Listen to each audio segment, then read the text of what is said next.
people as they come in to the chat.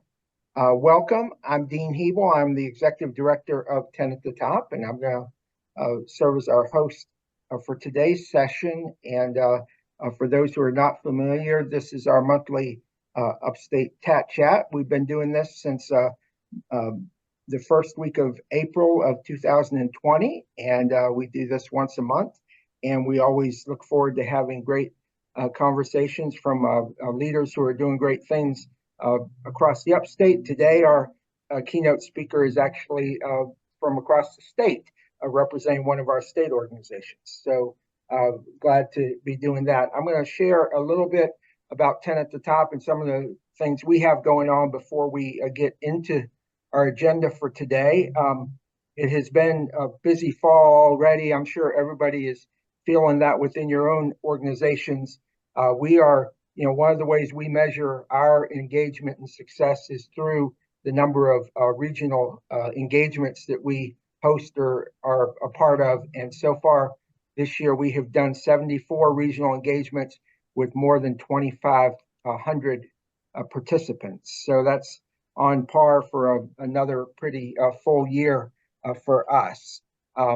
And we have several more big events coming up here in the coming weeks, so it will get even busier as we move forward. And I just want to highlight a few of those.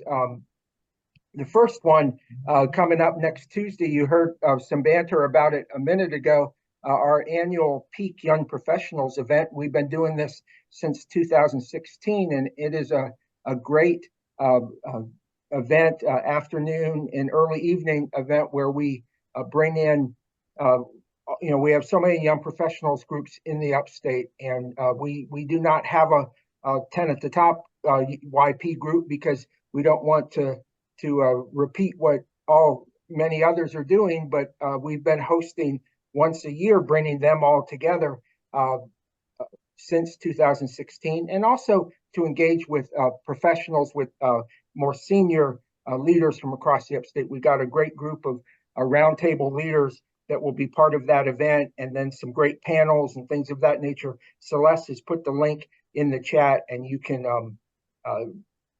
read about all the folks who are engaged, and then can also register yourself if you're interested, or the young professionals in your organization. And we keep, as we do with all of our events, we try to keep the charge as reasonable as possible. It's only $25 for the day or the half day, and it is really a great, I think, a great event. And I hope if you're not already registered, and while technically it's for young professionals 21 to 39, we don't card anybody, so you are always welcome to come if you're interested in being part of that. It's going to be at the Hyatt in downtown Greenville. Our third session of our Upstate Downtown Academy that we began in partnership with Main Street, South Carolina, earlier this year will be held on October 17th at the city of Anderson. And that has been really good. We've had two of them so far in Greenville and then in Lawrence, and it's a small group that does a walking tour, has sessions with usually the mayor or community leaders, and it's just been really well received. And we do have a few spots left for that on October 17th. Celeste is putting that in the chat, so if you're interested, I hope you will plan on joining us next Thursday. Our Upstate Connect that we do every month in partnership with the Urban League of the Upstate will be held on Friday, October 18th at Boyd Cycling on Old Buncombe Road in Greenville. And Boyd Cycling is celebrating their 15th year in the Upstate, and we're going to discuss the cycling industry and also have a tour of their facility. And it should be, that is our small group event that we do once a month. Always very interesting and a chance for really engagement and opportunity to learn about different things happening across the upstate. So Celeste will put that in the chat as well. We have some other events coming up in the coming weeks. Next week or 2 weeks, the 23rd, we're hosting in partnership with some organizations here in the Upstate Homelessness and Housing Forum. And then we have our final quarterly Upstate Entrepreneurship Ecosystem event coming up on November 7th. So Celeste is going to put a link to all of our events in the chat for you. And then I do want to highlight one last event. It's our final signature event of the year, celebrating Upstate successes, coming up on November 19th at the Greenville Convention Center. And if you're a TATT at the Top partner, you should have or will receive information about your complimentary tickets. If you're not, it's only $20. It's a great morning event with a luncheon that follows, and it is always an exciting event. We have our Elevate Upstate grants are announced, and then this year we are also going to do something to recognize some of the hometown heroes that have been so great over the last few weeks involved with the work being done in around the hurricanes. So be looking for some information in the next couple of weeks from us, asking for some input for folks in your community. Maybe you mentioned, folks in Greenwood specifically, but we're going to want to have recognize some different people at the event. So we'll be asking for some help with doing that, because we know there have been so many great folks who have done a lot to support the Upstate in recovery from the storms. And then lastly, you can see on the screen a list of our leadership level partners. We are so blessed to have partners who support our organization at a high level. We overall have about 100 funding partners, and we appreciate all of them for the great work they do in supporting TATT at the Top.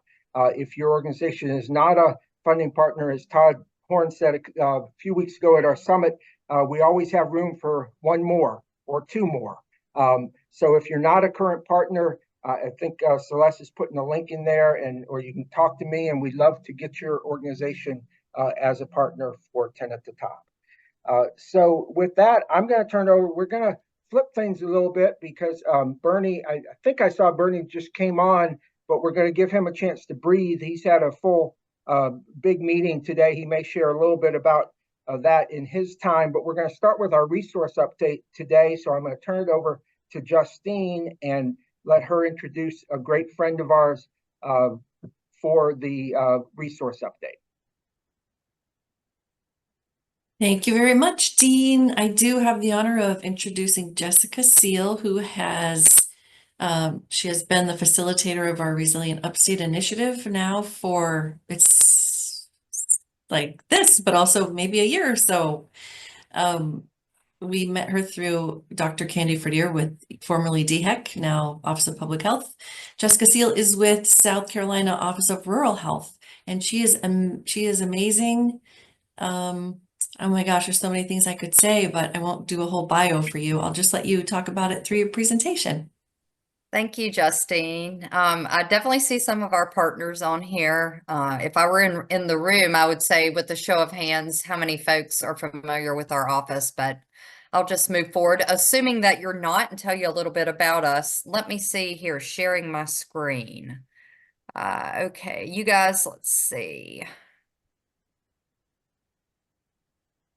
Are you able to see it? Thumbs up? Okay, perfect. So like Justine said, I'm Jessica Seal. I work with the South Carolina Office of Rural Health. My title there is Director of Behavioral Health Initiatives and Workforce Development.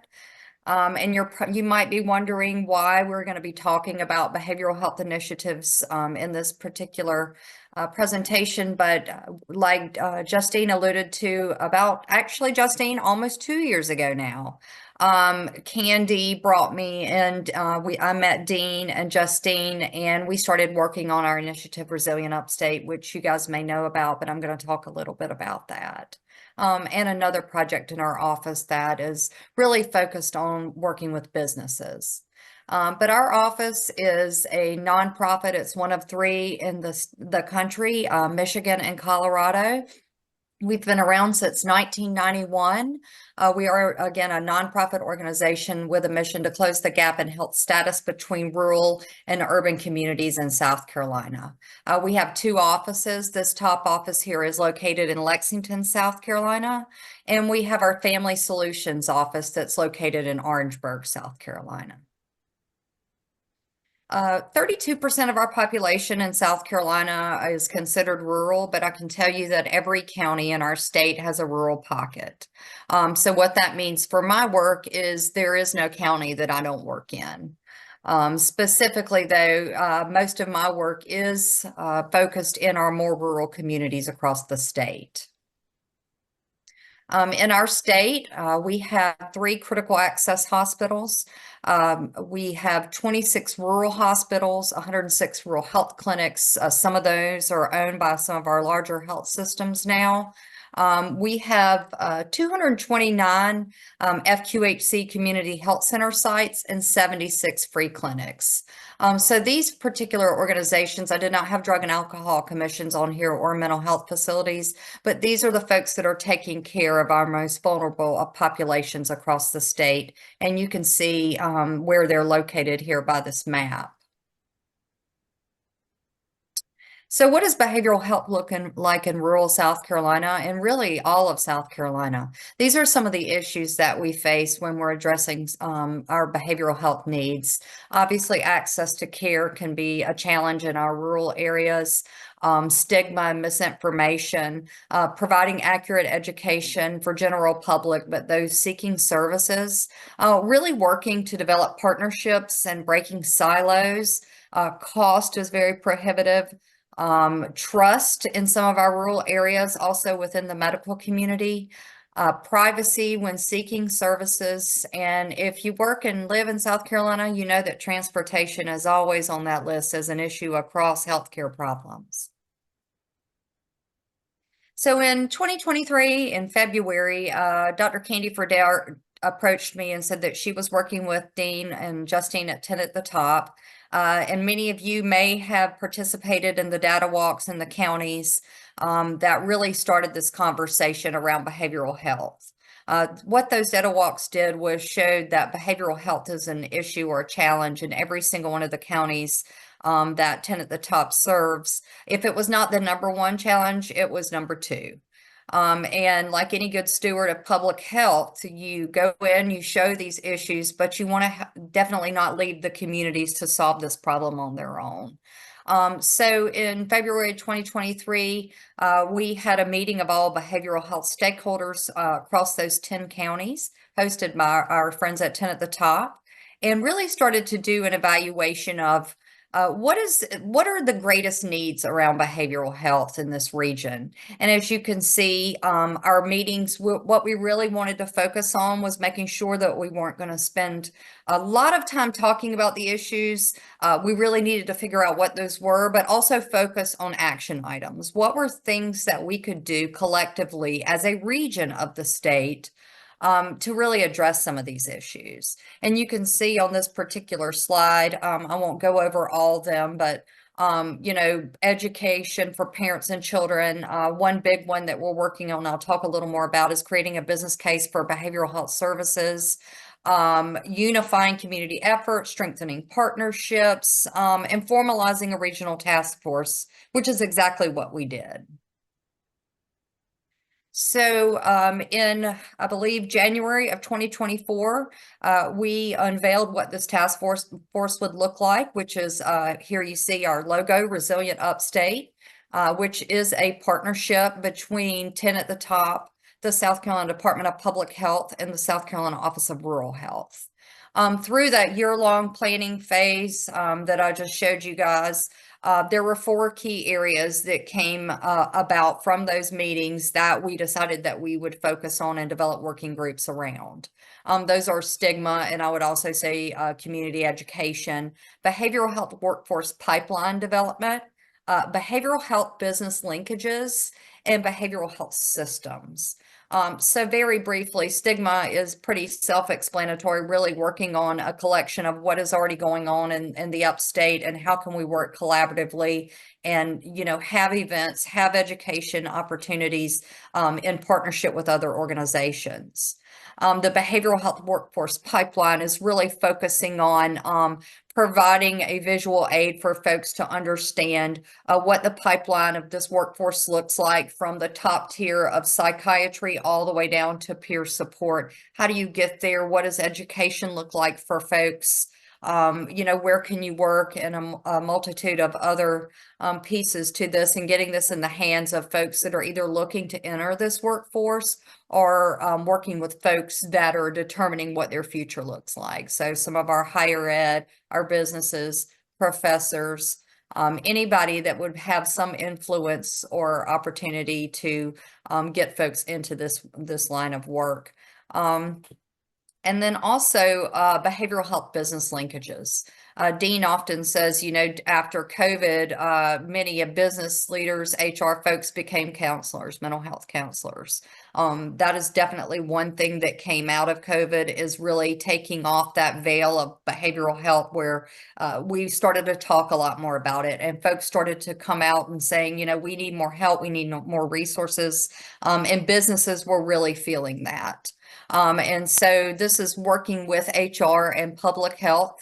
Cross-sector collaborations are my favorite thing to talk about, because it's when change actually happens and when you start to learn what each other's needs are. So this particular project really has HR folks and public health working together to develop a toolkit for businesses that helps them not only be able to understand what behavioral health needs are, but what resources and what they can do to support their employees and have a strong staff. And then behavioral health systems, working with different systems of care to make sure that they're working together to address these needs, as well as providing advocacy for payer increased payment, parity of payment across different systems, and really supporting those and making folks in the community aware of some of the challenges that our health systems are experiencing. And we're proud to say that we have stakeholder involvement from all 11 counties in the upstate. Our work groups have really consistently been well attended. Folks really roll up their sleeves and actually work, which I've been super impressed with. And just really proud of this initiative that is really a grassroots effort that we're hoping at some point we can replicate in other parts of South Carolina, really using the upstate as a gold standard and a model. Just very quickly, just a few hallmarks of the Business Behavioral Health Linkages work group. Here you can see what those members of that work group look like. Like I said, we're building that toolkit, but we also want to build relationships with our chambers, with small businesses, helping them access behavioral health care, helping larger scale organizations promote these resources, develop policies that will help continue this type of work, and again, keep families together, keep folks working, and obviously keep businesses successful and moving forward and staying successful in the future. What we plan to do is provide that information and available resources to businesses, support the development of policies, improve that employee retention and production. And then the next is support the development of a recovery-friendly workplace culture. I'm going to go into that. That is a specific program that I am leading out of our office. It was pretty serendipitous when I met Dean that we were applying for this grant, and all of these things really started to fit together as we started working more together. And this is a project that, or a concept rather, that has seen a lot of great outcomes across our country. South Carolina has done a little bit of work in the space. I know Darren Thomas is on the call with Prisma Addiction Medicine Center. They did some of this work in Oconee County. But our project is, you can see the Dreams Project, and it's really about building capacity and connections to for recovery-ready employment in 3 of our very rural counties in the upstate: Cherokee, Pickens, and Union. And what this looks like is providing education and engagement with employers to create what we call a recovery-ready workplace, which is really creating a space for individuals that have experienced addiction, that are in recovery, that have experienced mental health challenges, and creating a place where they can work, feel comfortable with sharing their issues, where there's flexibility in the workplace, and understanding of some of the things that they may need to do, you know, like some of the counseling they may need to seek during the day, if they need to be out, if they have, those type of challenges, not just with themselves, but within their family. And what this looks like is providing education from a clinical standpoint as well as a social standpoint to employers about what some of the challenges folks would, have that are experiencing behavioral health needs. We are also looking to engage individuals in recovery and help connect them with jobs, help them not just get that interview, but prepare them, provide soft skill training, connect them with internships, apprenticeships, with higher ed organizations if they're interested in additional education, just giving them the same opportunities as any of us would have, right?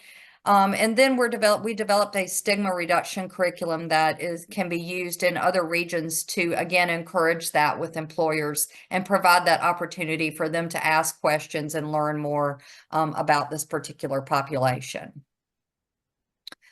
This is just a model of what the recovery-friendly ecosystem looks like for work. These are the partners that we would need to be involved or would optimally be involved in creating this type of environment in a community overall that support folks, again, getting employed and staying employed. So quite frankly, they can provide for themselves and their families. A recovery-friendly workplace or ready workplace is about adopting policies and practices that inform employers of what those specific needs are for their employees, that expand opportunities for employment for individuals that have had those challenges. And then also educating not only the employers, but also the workforce around those employees about what this looks like, what is recovery, what is addiction, and, kind of debunking some of those myths is personally my belief that holding folks accountable for something like this for the rest of their life and keeping them from being able to move forward really just doesn't make a lot of sense economically or socially. And then specifically in the communities I mentioned, and 10 at the Top is a great partner. They helped us convene folks. They brought work businesses to the table that are interested. I mean, I am, very optimistic about this. We're not forcing folks to learn more. They seem to want to learn more. But these focus groups that we had with businesses, we talked about, what do we need to provide to them to support developing these types of workplaces? What have been some of their successes and challenges if they have hired folks that are in recovery? What are some processes that have worked for them when employing and maintaining people in recovery in the workplace? And then discussing specific strategies that we have or that they may have to foster the development of this initiative. And I can tell you that during this particular week where we were talking with folks, we had an employer that had a gentleman that came to work under the influence. Before this, they would have immediately, let him go, but they brought him in, talked to him, and found out that he had been living in his car. So what that tells us and what we're hoping that folks understand is sometimes there's more that's going on than meets the eye, and we really need to take that extra time again and create a culture where we actually care about folks and want to know more about what's going on so we can support them staying employed. And if you're interested in learning more about this, this slide just shows some of the states that are really doing a great job. You can see our neighbors up in North Carolina. They have some really great initiatives and have seen great outcomes. There's absolutely a return on investment. There are certainly, certain things that you can access as a business for having these types of, policies in place, and it's only growing. So you're probably going to hear more and more about it. So that's all I have for you guys. Thank you for having me on, Dean and Justine and the other friends at 10 at the Top. And Dean knows how to get in touch with me if you guys are interested in learning more. Yes, if you would like to get involved in one of those work groups, you can let myself or Dean know, or Jessica, and we will connect you. All right. Thank you so much, Jessica. Thanks. Thank you, Jessica. All right. So Bernie, I hope you've had time to kind of recover from your other meetings today. I know you had a lot going on that got squeezed in, so thank you for joining us. Our featured speaker for today is Bernie Mazik. Bernie is the president and CEO of the South Carolina Association for Community Economic Development, which is celebrating 30 years and actually has their big conference coming up next week in Charleston. I'm looking forward to attending and being part of that. I'm sure some of you have seen or been engaged with the work that Bernie has done here in South Carolina for many years, and we are so pleased to have him with us today. So Bernie, welcome to our TAT Chat. Thanks, Dean and Jessica, and thank you all for having me as a part of your meeting today. Can everyone hear me okay? Yes. Great. I'm also reconnecting with a good friend, Mamie Nicholson. Mamie and I go way back. She may not want to claim it, but she was there with us in our early years with SCASID and was a great level of support and encouragement. And of course, I'm also connected with Jessica's organization, the South Carolina Office of Rural Health, where I serve on the board of that organization, and just ecstatic about the work that's being done by SCORE, as we tend to call it. I'm going to try to share my screen. I'm not a techie, so can everyone see my slides there? Yes. Awesome. So I passed first grade now. So Dean asked me, and I've done this for another one of the 10 of the top programs. So going to run through a little bit about community economic development in South Carolina. Do I still have my slides up? Can everyone see those? Yeah, I think you need to go into your presentation mode. Okay. See, I'm always doing something crazy. That's all right. So presentation mode. Thought I did, but maybe not. If you just, there you go. Is that From the okay? beginning. That's what I do. You click on it right there and it should work. Yes. Okay, am I in presentation mode? No. They're not advancing? No. Okay. So Jessica, I still may need your help. Or Justine, do you want to? Sure. Justine has them there, Bernie. Do you want her to run them through for you? Yes, because let's see. Yeah, I don't know why I'm not doing what I should be. Not a problem. If you'll unshare your screen, she can share and run through it for you. Okay, great. Sometimes it works, sometimes it doesn't. That is Hey, the truth. technology, that's kind of the way it works. Wonderful. All right. So if you go to the next slide. So the community economic development work in South Carolina and throughout the country has been around, well, nationally it's been around since the 60s. But it is a certain approach to advancing economic development at the community level. And we really subscribe to the approach of community economic development as being community engaged, comprehensive. It looks at prosperity as in a holistic way, transformative from the community, and it really empowers the local community to have a voice in the prosperity of the community. It's not where an institution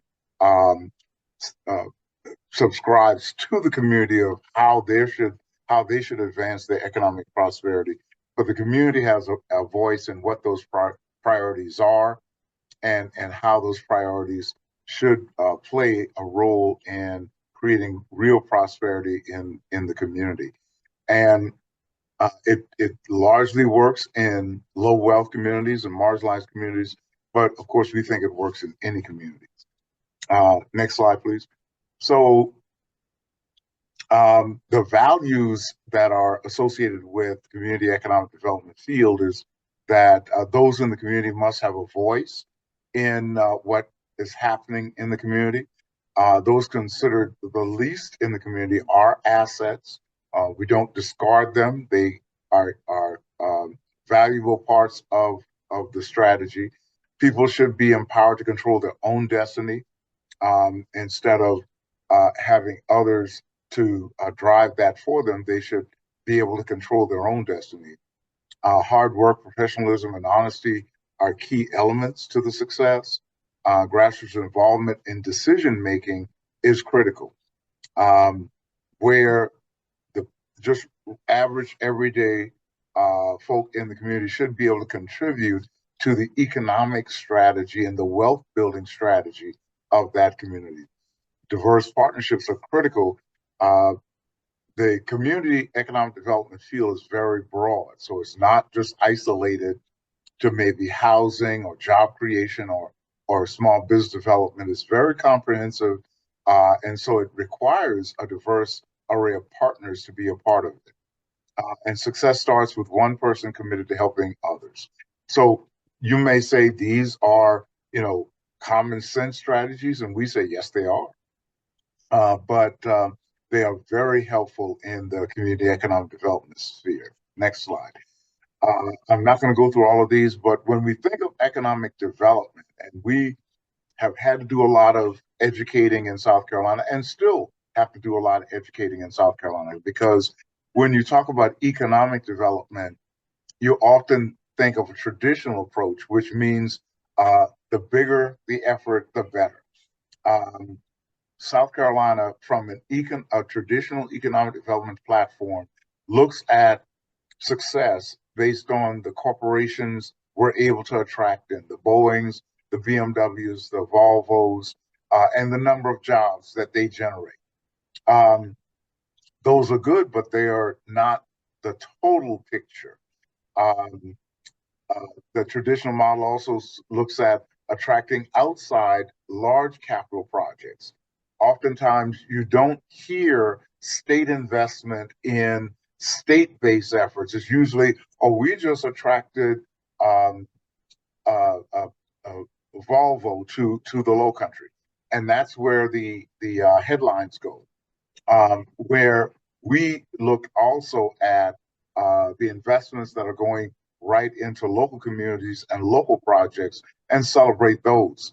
The traditional model assumes that job creation and workforce development is the total solution to addressing poverty. And we know that that's not the total solution. The control and allocation of resources are in the hands of government and their development designees, and not more broadly dispersed among other stakeholders. With community economic development, we think and believe and have seen sustainable development is people-centered, is centered in what assets exist there in the community. It's centered on what resources are there in the community and how we can invest in those assets and resources. It fosters social transformation to local ownership, making sure that as many folk in the local community have ownership to the strategy, to the resources, to the economic development strategy. Residents are active stakeholders who have meaningful control over what is happening at the community. And control and allocation of resources should be in partnership with community residents and not in the hands of just a few. Next slide, please. So what we think is good about community economic development is that it begins with what the community and the individuals have. It builds local leadership, it builds internal controls, and it's not a us versus them approach.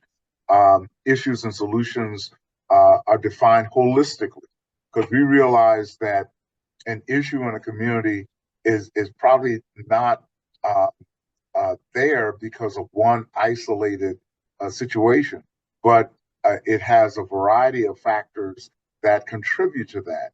And so the solution is also holistic. and it promotes self-sufficiency and promotes empowering the local community to build its own power and its own influence. Next slide, please. So we also look, and there are different ways of framing this, but we look at 5 principles of community economic development as livelihood focus, making a good quality of life holistically in the community, diverse and inclusive. DEI to us is not a bad word. It is, frankly, what makes a community strong and vibrant. It's sustainable. It doesn't rely on outside investment, but it builds upon its own strengths and therefore making it a sustainable effort. It's place-based, meaning what is specifically helpful for that community is something that we should focus on and make sure we invest in, and is community controlled. As I've said, you'll hear me emphasize that quite a bit during this talk. Next slide, please. So this is just some of the reactions that people in the community say about this work. Our purpose is not to help people. Our purpose is to build a different kind of neighborhood for all of us. So it's not a charity approach to things, but it is an empowerment approach to community transformation. Everything we do is intentional. It all serves to build reciprocal and supportive relationships. And it is relational, it's not transactional. It's built upon relationships between people, institutions. There's a lot of intersectionality in community economic development. Next slide, please. So another way of framing the principles of and I'm going to use the short term CED, is that it's asset-based. It starts with the assets. It starts with identifying what are the unique assets and strengths about this community. It involves full participation of the entire community in the effort, and it looks to mobilize all of the gifts in the community. It's relationship driven, just as I said earlier. It's not so much transactional, but it's relational. It builds capacity and creates solutions. Internally focused with local solutions, which we look at being more successful and more resilient, and creates citizen space, making sure that there's room for citizen input, citizen strategies. I don't have a slide for it, but one of the examples of and what we think is so successful is recently we have partnered with and I say recently over the last couple of years, partnered with the state broadband office to build the capacity of local communities to be able to articulate to state leaders about broadband and where broadband should be placed in the community, what type of broadband, and where it will help the community the most. Those efforts have led to the state broadband office making very strategic investments in internet service providers who are following a community-based approach, making sure that those broadband resources are flowing in areas where the community said is important. Next slide, please. This is a map, next slide, that we've used for years to kind of help you visualize how assets are identified in communities. You start with individuals. That might be the youth in the community, the artists, the seniors and elders, the community volunteers, the families. Those are assets in the community. And then you take that to an outer level, which are the associations, which are civic groups, youth clubs, charitable groups, cultural groups. And then you take it to an institutional level, which could be your businesses, your schools, community colleges, churches, hospitals. And then finally, you look at your natural resources. All of this, there's intersection between all of these assets. And if you can, as communities do these asset maps, they're beginning to see, no matter how rural they are, no matter how marginalized or how they may be defined, when they start doing this kind of asset map, they begin to see the strengths and the resources that are in the communities. And they're able to package those assets in such a way that they can attract investment. And then that's the key to building wealth. So this is kind of a framework that we often subscribe to. Next slide, please. So for us at SCASID, we have a body of work, and we've been around for 30 years. And you know, our main goal is to work with and through our network and our members and partners to help build wealth within low wealth communities. And we do that in a number of ways. We as SCASID attract resources, where we bring new and additional resources into the state sometimes and into local communities, so those resources can be accessible and accessed by the local community.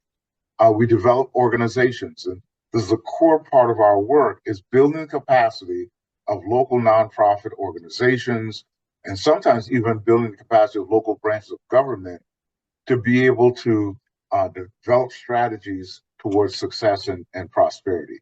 We advocate. We advocate to the State House, to our congressional delegation about systems change or programs or initiatives that will help enhance and support local communities, especially marginalized, low wealth, and rural communities. And then we grow networks and build innovation. We bring people together to build power and to share information and resources. That's who we are and what we do. Next slide, please. So I think I might have cut a few slides out, but I'm really going to jump into some of the work we've done over the last few years. I think I'm missing some slides here, but anyway, we set out a work plan and some goals for 2024. And under the area of developing organizations, we host planned at the beginning of the year, plan to host 8 to 10 community development institutes, which is our main training platform to build capacity of local nonprofit organizations. We work in urban and rural communities, and in the rural communities, we work a lot with landowners. Land is an asset, and oftentimes our rural communities have not found out yet how to fully maximize and capitalize on those land assets. And so we host landowner workshops to educate landowners of where resources are, mainly through USDA, and how those programs can be structured in such a way for the landowners to access, so that they can capitalize on that land as an asset now, not selling it, but to use USDA programs that will help them to earn revenue off of their land. We and I think I have some more slides later in the slide deck on this, but when I talked about attracting resources, one of the programs we were able to tap into is the Small Business Administration a few years ago announced a Community Navigator pilot program. This program was designed to focus on helping minority and women-owned businesses to access capital, build their capacity to structure their business so that they can access capital. And SCASID was able to attract $2.5 million from SBA. We partnered with 8 organizations in our network that we could then deploy some of that money to them to help resource them so that they could provide the training, the technical assistance, to the minority and women businesses uh, to help them be successful. And out of that effort, um, with those 8 organizations, they served over 700 entrepreneurs in South Carolina. And within that number of entrepreneurs, there was a subgroup that was able to access over $27 million in loan capital. One of the challenges that minority and women entrepreneurs have had over the years is the inability to access capital to help their businesses to even launch or to grow.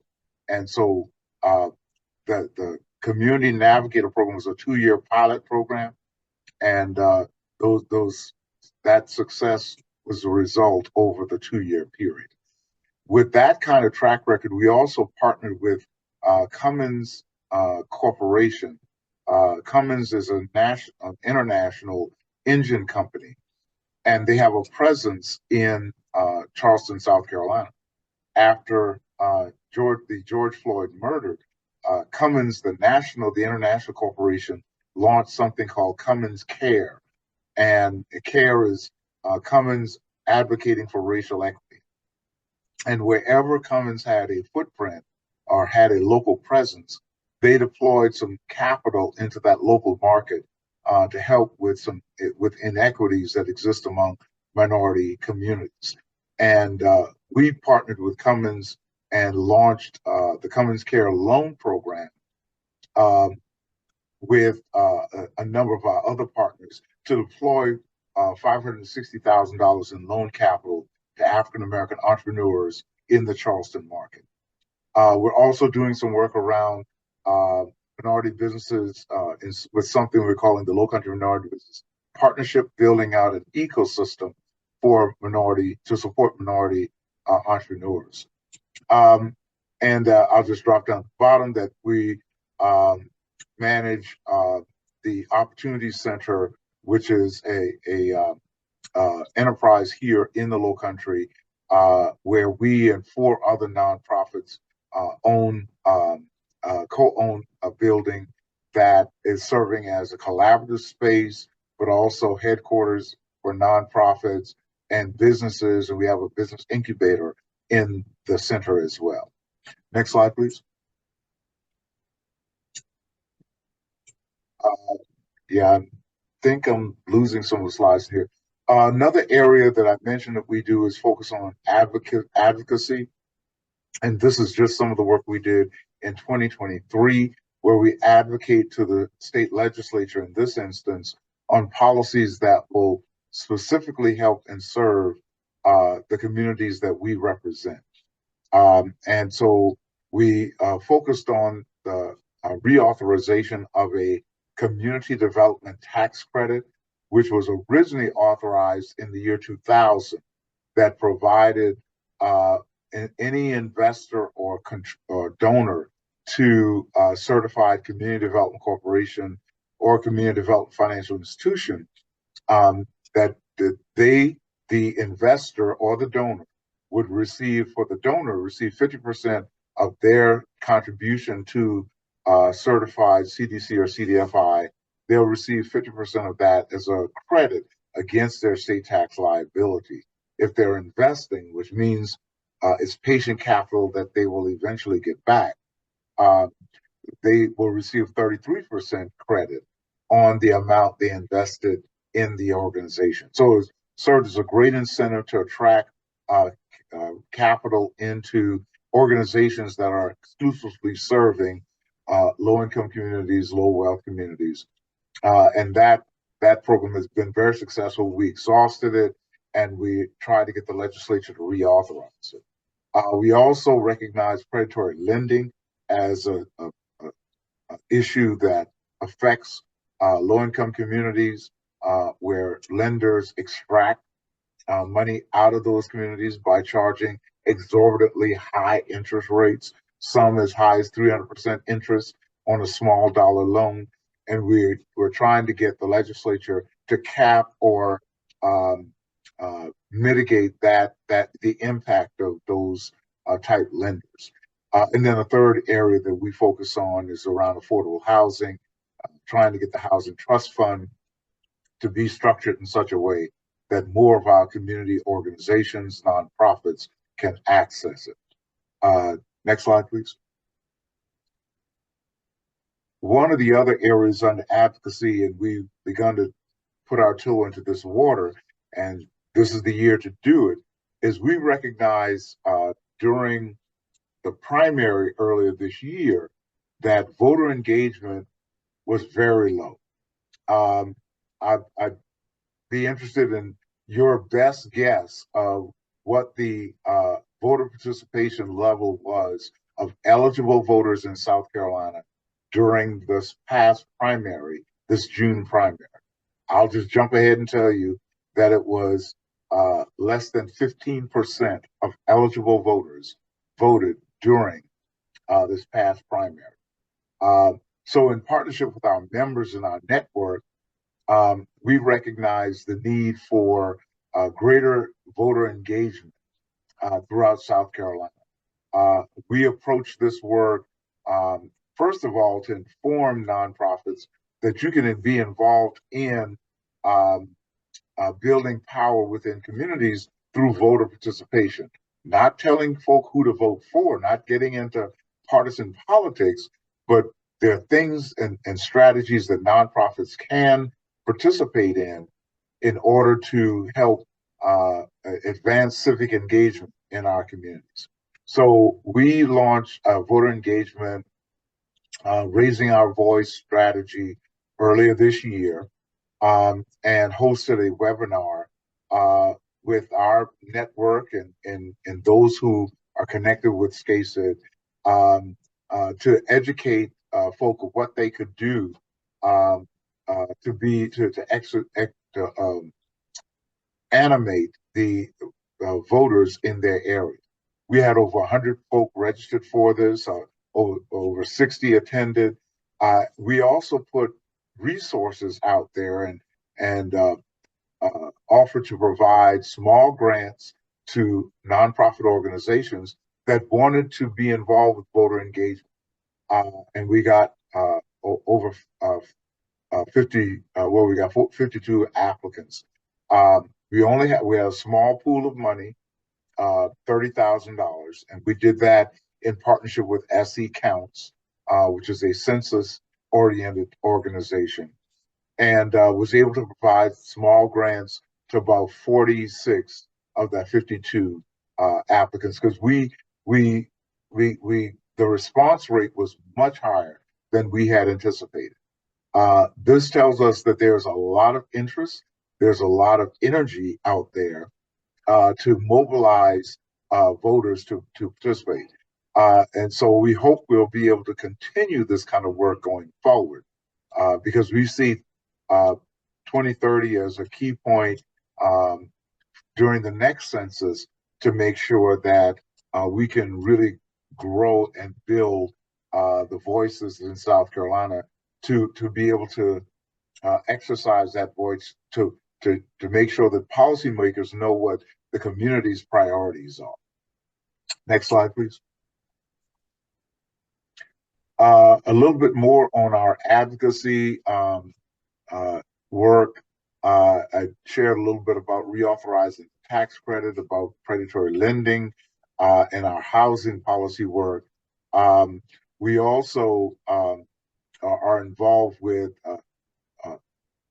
putting priorities out there through op-eds, helping elected officials, but the state in general, know what the priorities are of our network and our constituents by writing op-eds and letters to the editor to raise the profile of those issues that are important to our community and our constituents. Next slide, please. I mentioned earlier a little bit about our work around entrepreneurial ecosystem development. One area that we focused on and are focusing on is building an entrepreneurial ecosystem for communities of color. And the Federal Reserve Bank of Kansas City promoted a model of building ecosystems for communities of color that shows that there are 5 key elements that are necessary for that type of ecosystem development. Community representation is number one, of course, to make sure that your ecosystem is representative of the community that you seek to serve, that you have effective programs that will serve that constituency, that you own or control real estate that gives the community access to a facility that can meet their needs. And fortunately, we, as I mentioned earlier, we manage the Opportunity Center here in North Charleston, and it basically accomplishes that goal. And of course, we provide connections to capital and facilitate relationships and networks. And so that's a body of work that we, in partnership with our network and our members, also advance. Next slide, please. And I'll just run through this real quick. This is a story I told earlier with the grant we received from SBA. Next slide, please. Yeah, I think this slide deck must be a little different, but I'm on time because I want to make sure that I didn't go beyond the time that I've been allotted. This gives Bernie, you. let me Yeah. just jump in real quick to ask you a couple questions because we do have a couple minutes. You know, so 30 years, what you guys have been doing. Can you talk about how kind of the landscape has changed in that time? What is it different today compared to when you started? And maybe very quickly, what are you most proud of that you guys have been a part of changing in that 30 years? Well, and I guess fortunately I've been part of the journey for 30 years, so I'm old. But it's exciting to see the number of organizations that have been established over that period of time. Communities throughout South Carolina have, not all, but a good number of the communities in South Carolina have an ally, have an organization there that's focusing every day on trying to address the needs of that community, whether it is affordable housing, whether it is workforce development. What I'm excited to be able to do is when a funder may contact me and say, we want to invest in a certain community. Do you have anyone working in that community? And more often than not, we can say yes, because a number of our members serve several counties. So the whole network of organization, our membership is over 200 now. Whereas when we started 30 years ago, we started with 4 organizations. Now, not all 200 are CDCs and CDFIs. They also include banks. They include units of local government. They include corporations. But now just having a network of groups throughout the state, I'm excited that next week when we host our 30th anniversary conference, registration is over 300. So to see that number of stakeholders recognizing the importance of community economic development, being active and bringing about change and transformation. And I guess what I'm most proud of is seeing institutions like the banking sector, like the corporate sector, in some cases, sometime in state government, seeing the value of this work and willing to invest in this work and seeing the value in local communities, and not be solely focused on the traditional economic development model. So those are some of the things that I guess I'm most excited about, proud of.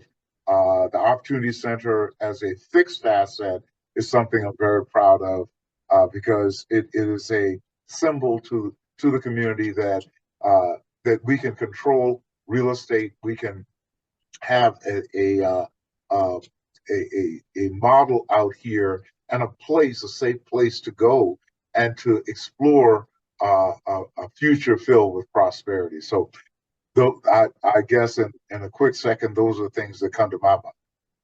Well, that's awesome, and I know you could double that in terms of the things or well beyond.